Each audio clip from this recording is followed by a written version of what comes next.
menyadarkan diri kita, terlebih lagi yang berceramah.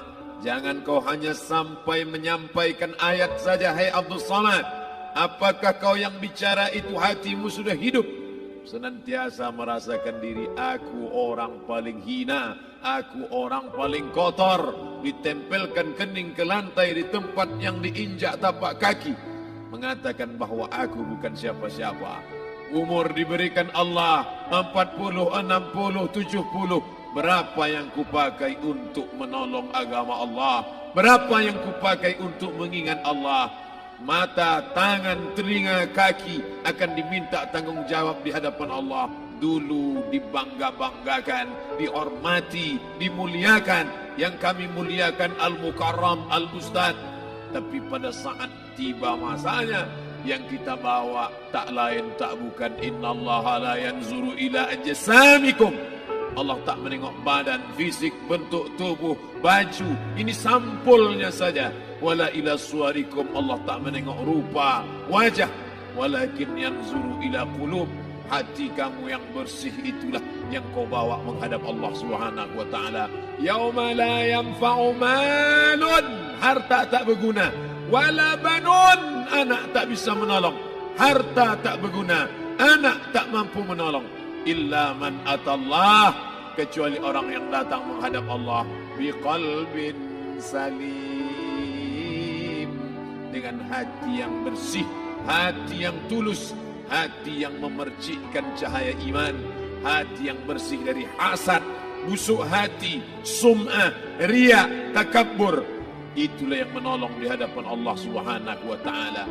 Apa kata Imam Ali radhiyallahu an? An-nasu niyam. Semua manusia waktu hidup itu tidur. Bapak tidur, ibu tidur, saya tidur. Semua orang waktu hidup itu tidur. Falamma matu, ketika dia mati, disitulah dia baru terjaga dari tidur panjang. Saat Israel mencabut nyawa, ditarikkan adalah satu centapan yang kuat. Disitulah kita baru terjaga dari tidur panjang. Betapa aku meninggalkan salat, betapa aku tak berzakat, betapa dulu kekuasaan. Aku lulus umur 30, pensiun 58, 28 tahun, apapun tak pernah kubuat untuk agama. Sibuk membesarkan anak, sibuk mengurus warisan. Anak pun tak ingat dengan kita, karena kita lupa menanamkan pendidikan agama di dalam otak kepalanya. Harta yang banyak tak sempat menolong agama Allah. Anak tunggal semata wayang tak sempat dididik agama. Istri meninggalkan dalam keadaan stres susah hatinya, karena dia tak diajarkan sabar menerima ridha ketetapan takdir Allah. Dan paling celaka, tak pernah anggota tubuh ini dipakai untuk berzikir, muhasabah, mengingat Allah. Tak pernah mata dipakai menengok Quran, kitab suci Allah. Tak pernah dipakai hati merenung sejenak. Apa yang akan kubawa mati menghadap Allah Subhanahu wa ta'ala. Abdul Samad dari dalam tanah naik ke atas tanah, ceramah, masuk balik ke dalam tanah. Yang kau bawa apa? Baju koko tinggal, peci tinggal, pakaian kehormatan tinggal. Yang kau bawa kain tidak berjahit, disobek, kerak. Itu yang akan menyampul kulitmu, yang selama ini kau dimandikan, dibersihkan oleh ibumu dulu 60 tahun yang lalu. Sampai masanya kau lupa kapan kau dimandikan dulu.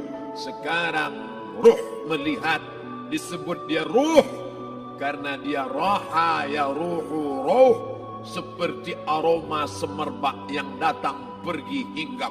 Ruh sampai masanya dia datang masuk ke dalam jasad. Ruh sampai masanya dia pergi meninggalkan jasad. Malam ini dimuliakan Al-Mukarram Haji Abdul Samad LCMA. Kenapa Abdul Samad ini dimuliakan? Karena ruh hinggap sejenak sebentar, sampai masanya besok pagi dia ruh keluar dari dalam tubuh ini. Anak yang katanya ayahku sayang, istri katanya kaulah abang, sampai masanya mereka tak lagi mau mendekat. Rumah itu saya yang buat, saya yang mengukurnya. Tapi begitu ruh sudah keluar dari badan, tidak satu pun semeter, sesenti, sejengkal, sehasta ada tempat di rumah itu untuk jenazah bernama jenazah Abdul Somad. Mana kawan, sahabat, andai tolan, anak menantu, teman sekantor, semuanya pergi meninggalkan. Yang tetap dibawa, kalau pernah kaki melangkah salat berjamaah di masjid, kalau pernah tangan mengusap kepala anak yatim, kalau pernah tangan mengucap subhanallah. Nanti di akhir tausiah kita akan berzikir, munajat, muhasabah diri, berdoa, mengenang apa yang akan kita bawa menghadap Allah Subhanahu wa taala. Datang malaikat membawa kain kafan dari cahaya, akan menyambut ruh yang mulia. Hadis riwayat Ahmad bin Ambal dalam kitab Al-Musnad, turun malaikat berlomba-lomba membawa kain putih dari cahaya, menunggu ruh akan keluar. Ruh menetes seperti embun di ujung daun. Daun tidak bergoyang, ranting tidak patah. Ruh menetes pelan turun ke dalam kain kafan, dibawa malaikat ke pintu langit. Tak sabar mereka menyambut.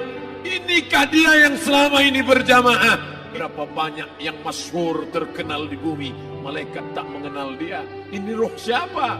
Tapi ini bukan LCMA, dia bukan ustaz, dia bukan ulama, tapi imannya dalam, kekuasaan dipakai menolong agama Allah.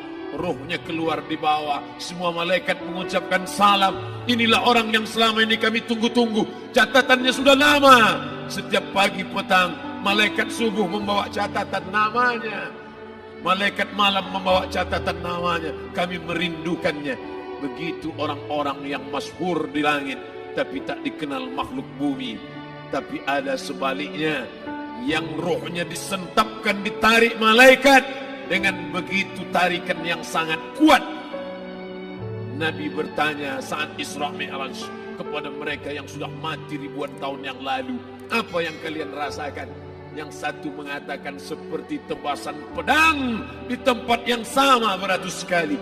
Yang satu mengatakan seperti kambing yang dikuliti hidup-hidup.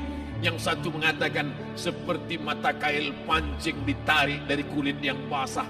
Maka kita berdoa setiap selesai salat, Allahumma hawwin alaina, ringankan kami ya Allah, fi sakaratil maut, di saat sakaratul maut yang amat sangat menyakitkan itu, di saat malam pertama di tempat yang gelap, di tempat yang tak pernah diimpikan oleh orang, tapi kita tetap melewati dan merasakannya. Perlahan-lahan cacing tanah, ular-ulat kalajengking akan menggerogoti kulit yang selama ini dimandikan, selama ini dipakaikan sampo yang mahal, selama ini dioleskan pelembab yang lembut. Tapi ternyata sebelum roh keluar jasad, setelah keluar, dia hanya akan menjadi santapan cacing tanah, hancur berkeping hari demi hari.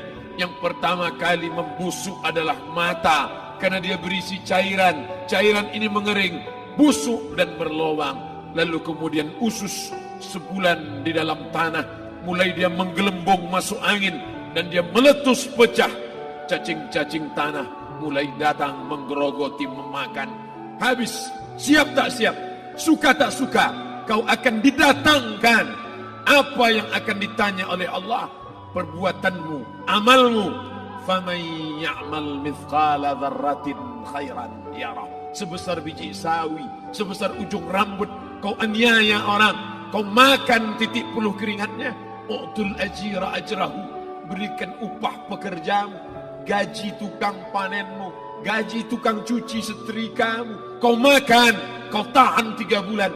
Dia tak menuntut, dia senyum, dia hanya mampu mengadu kepada Allah.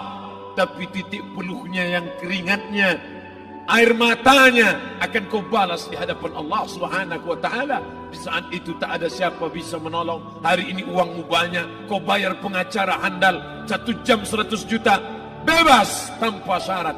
Tapi di hadapan Allah semua akan bersaksi.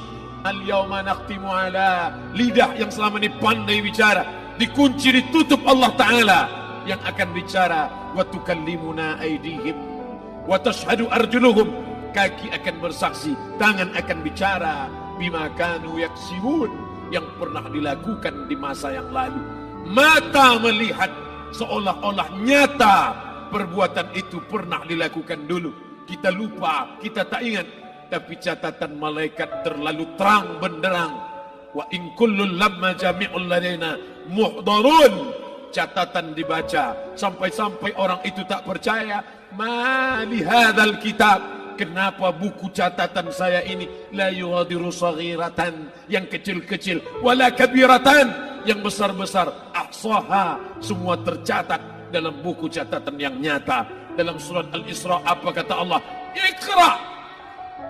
Hari ini kalau dikatakan Iqra baca Quran, Iqra baca Yasin, malam Jumat Iqra baca surat Al-Kahfi. Tapi sampai hari itu Yasin tak bermakna, Al-Kahfi tak lagi disuruh baca, karena hidup sudah berakhir. Iqra, baca. Apa yang kau baca? Kafa binafsikal yawma alaika hasiba. Baca buku catatan amal. Sampulnya dosa, isinya dosa. Catatan kakinya dosa, sampul penutupnya dosa, bibliografinya dosa. Sampai ia pun tidak percaya, kenapa aku hidup hanya dosa saja. Saat itu dia mendengar teriakan azab, saat itu dia menyaksikan pekikan teriakan sakitnya siksa. Rabbana, ya Tuhan kami, farji'na, balikkan lagi kami ke dunia. Rabbana, ya Tuhan kami, absarna, mata kami sudah melihat azab. Wasami'na, telinga kami sudah mendengar sakitnya, pekikan, teriakan, jeritan. Farji'na, balikkan lagi kami ke dunia. Na'mal salihan, kami ingin amal saleh. Kami ingin bantu masjid, kami ingin sekolahkan anak yatim, kami ingin muliakan fakir miskin, kami ingin bantu panti jompo. Farji'na, balikkan lagi kami dunia. Kami ingin salat tahajud, kami ingin tahiyatul masjid, kami ingin puasa sunnah. Saat itu penyesalan tak lagi berguna. Na'mal salihan, kami ingin amal saleh. Andai kau beri kami tenggat waktu ya Allah, laula akhartani, kalau kau beri aku waktu, ila ajalin qarib, aku tak minta hidup 1000 tahun. Ila ajalin qarib, sebentar saja kau hidupkan aku ya Allah. Di situ orang baru tahu apa yang pernah dilakukan dulu, yang di masa lalu. Tak ada cara lain kecuali malam ini kita bertaubat, taubat nasuha, mandi, solat sunat taubat. Ma min muslimin yuznibu zamban, ada orang silap, khilaf, buat dosa, salah. Siapa yang tak pernah salah? Sedangkan datuk moyang kita Adam pun salah, tapi dia mengetahui, sadar salahnya. Dia berdoa, Rabbana zalamna anfusana, kami sudah menzalimi diri kami. Wa illam taghfir lana, kalau kau tidak mengampuni kami, wa tarhamna, kalau kau tidak merahmati kami, lanakunanna minal khasirin, kami termasuk orang yang rugi ya Allah. Maka malam ini kita bermunajat kepada Allah, berdoa, mengenang masa lalu, bergelimang dosa, besok tak akan kita ulang. Kita minta ampun kepada Allah Subhanahu wa taala. Astaghfirullahalazim. Astaghfirullahalazim. Astaghfirullahalazim.